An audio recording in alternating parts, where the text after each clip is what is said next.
빛을 따라서. 빛을 따라서 매주 화요일 이 시간에는 서대문교회 최종태 목사님께서 말씀 전하십니다.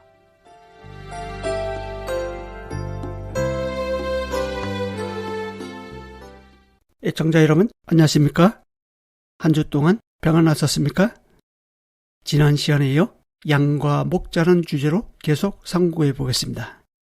이번 시간은 목자를 알아보는 양에 대해 은혜를 나누겠습니다. 요한복음 10장 1절에서 6절입니다.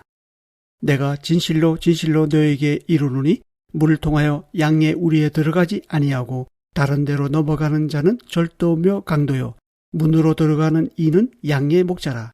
문지기는 그를 위하여 문을 열고 양은 그의 음성을 듣나니 그가 자기 양의 이름을 각각 불러 인도하여 내느니라.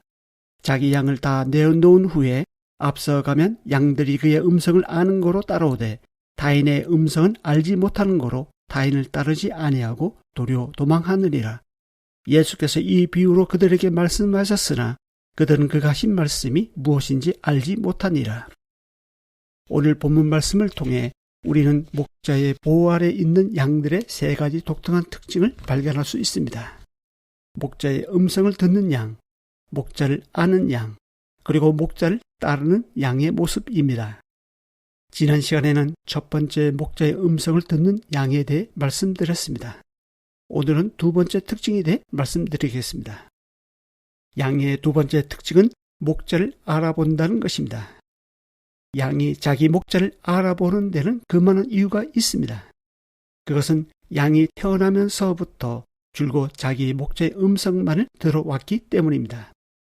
예수님 당시 목자들은 이른 아침이 되면 밤사이 양들을 맡겨두었던 공동우리로 가서 자기 양들을 찾아갔습니다.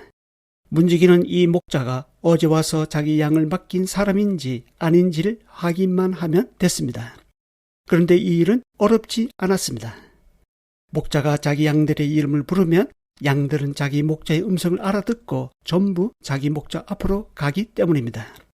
문지기는 누가 몇 마리를 데리고 왔는지 세지 않아도 됐습니다. 왜냐하면 양들은 오직 자기 목자 음성만 듣고 달려가기 때문입니다. 다른 목자를 따르는 양은 없습니다. 그렇게 양들이 다 모이면 목자는 앞장서서 푸른 풀밭으로 데리고 갑니다. 이처럼 양은 목자를 알아봅니다. 목자도 자기 양을 알아봅니다. 서로 안다는 것은 친밀감을 뜻합니다. 특별히 서로에 대해 소개할 필요가 없습니다. 목소리만 들어도 압니다. 얼굴 표정만 보고도 금방 알아봅니다. 문자적으로 목자를 아는 차원이 아닙니다. 경험적으로 목자를 아는 것입니다. 당시 바리새인들은 율법의 달인이었습니다. 하지만 자기 눈앞에 계신 참 목자를 알아보지 못했습니다. 예수님은 이런 현상을 가리켜 그들은 내 양이 아니기 때문이라고 진단하셨습니다. 오늘날 우리가 양의 우리인 교회 공동체에 출석한다고 해서 저절로 하나님의 양이 되는 것은 아닙니다. 성경을 부지런히 연구하고 가르친다고 해서 하나님의 양이 되는 것도 아닙니다. 선행을 많이 하고 여러 가지 공적을 많이 쌓는다고 해서 하나님의 양이 되는 것은 더더욱 아닙니다. 흉내와 모양은 낼 수 있어도 그렇다고 하나님의 양이 되는 것은 아닙니다. 하나님의 양은 하나님 말씀과 성령으로 거듭나야 됩니다. 적당히 노력이나 돈으로 사서 하나님의 자녀라는 신분을 얻을 수 없습니다. 십자가를 통한 예수 그리스도의 해산의 수고로 다시 태어나야 신분적으로 하나님의 자녀, 하나님의 양이 됩니다. 여러분은 예수 그리스도의 보혈로 거듭난 하나님의 양입니까? 양은 자신의 양임을 알 때 행복을 느낍니다.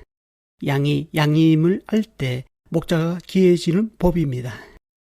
양이 자기가 하나님의 양임을 알 때 목자의 음성에 귀를 기울일 수 있습니다. 그래야 자기 목자를 따를 수 있습니다.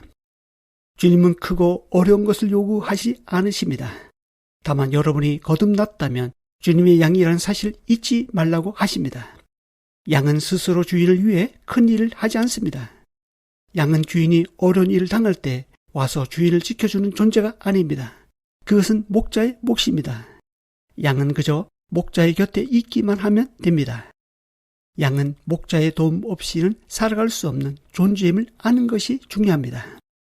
그런 점에서 다윗은 시편 23편에서 여호와는 나의 목자시니 내게 부족함이 없으리로다 라고 노래하고 있습니다.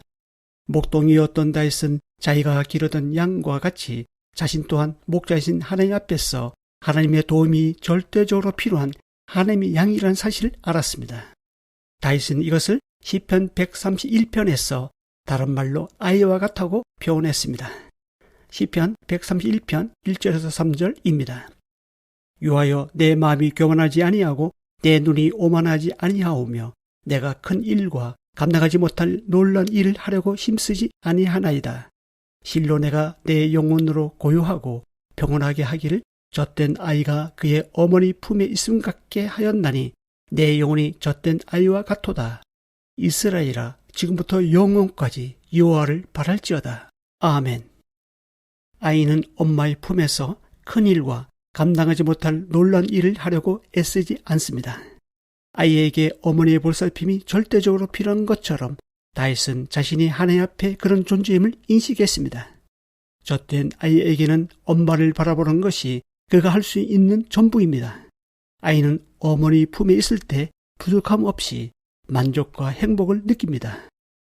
이처럼 양은 목자의 도움 없이는 살아갈 수 없는 존재입니다. 하나님은 하나님의 양이 사자처럼 되기를 원치 않으십니다.